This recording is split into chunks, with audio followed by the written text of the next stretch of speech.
So this endless adventure started up here with a lot of pounding and penetrating oil and heat and all sorts of tools and holes for leverage, and it did not work, and it ended up having to be cut off from below.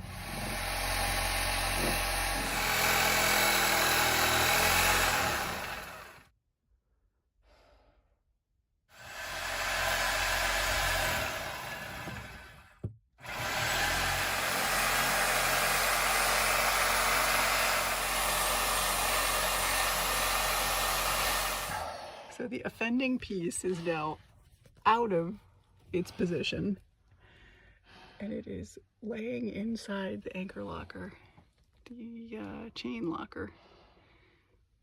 Tiny, tight little spot that my 6-foot tall husband was wedged into.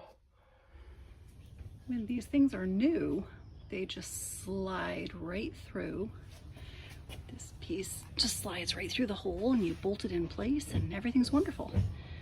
But that happened in 1980.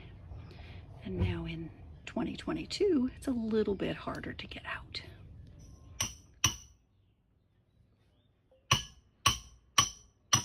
All right, could you tell me that again when I said, and down it goes? Why can't it just slide down there nicely? The top of this shaft is mushroomed a little. So I'm gonna have to bring it back up a couple of inches, cut that off, and then I can drive it down. And instead of having to cut, he was able to pull it right up. There I thought you were completely done. Not so much, huh? I may have to cut that plate off down there. I'm not sure yet.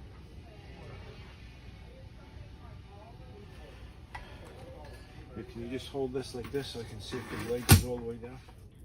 And we're left with this gigantic heavy brass thing. And there's still a part that needs to be removed.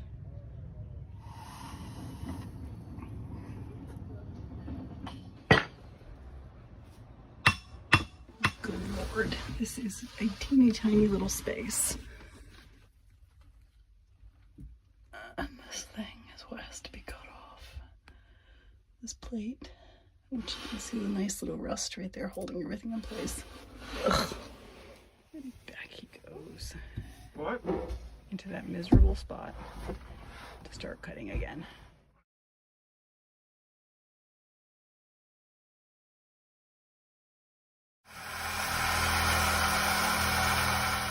And as he continues to battle with that miserable piece, I'm going to work on some of my garden markers. I'm not a very good helper today. Well, not anymore. So now he's in cleanup mode. And I made 3 more signs, so I'll just heat up the wood burner and get these done before we leave.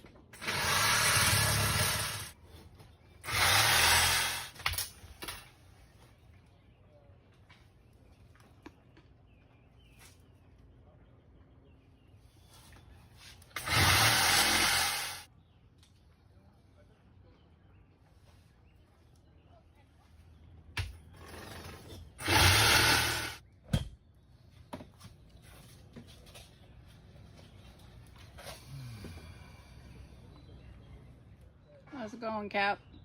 I'm tired. Bet you are. Punch through it.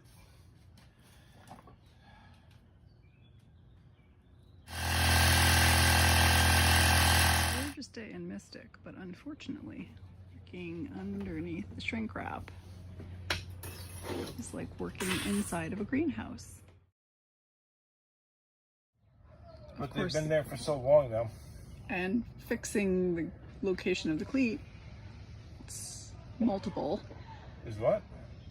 Adds a lot to our project list, which is already very long. I mean, that would be fast because, you know, you'd move it over here and then you just fill the holes.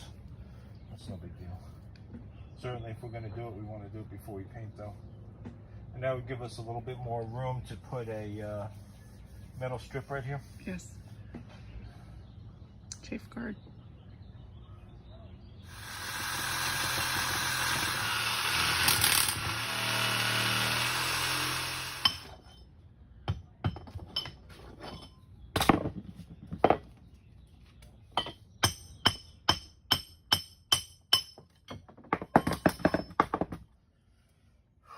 Boy, that was quite the project.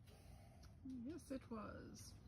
Yep, no worries. I was just looking at the little offending piece here. After about, what was it, 3 weekends to remove this thing?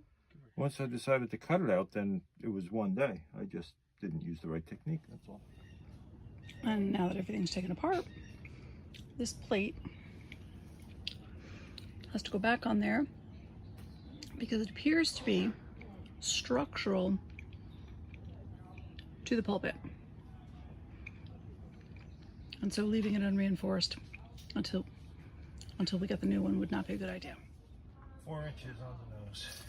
We can actually get original equipment. The company is still in business and they still make the same windlass. Of course, we're switching to chain, but if we decide to, we can go back to the Ideal Windlass Company in East Greenwich, Rhode Island.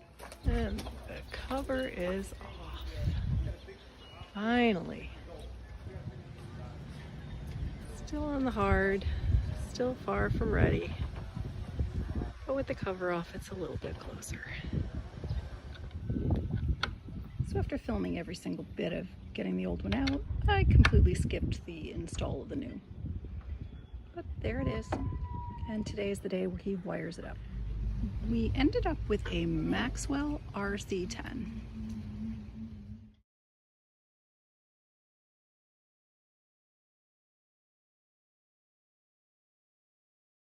And once again, the cap is up to his waist in the anchor locker. So I missed the entire section where you put that in place, but I'm going to pretend I didn't and then just pick up here with you wiring.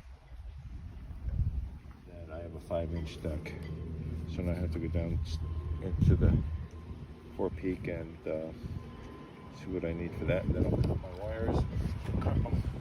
It is really hard to see from this angle and in here, but up in the top corner there is actually a space that goes around the outer edge of the boat, which is where all the wiring can be fed through. So we started here underneath the lower helm station, took the bathroom medicine cabinet out and slid the wires behind that up to the anchor locker thing. It's a really productive weekend. The windlass is done. Of course, the power is off right now, so I can't show it off. The teak rails have been refinished. And the soffit light in the main cabin has been replaced.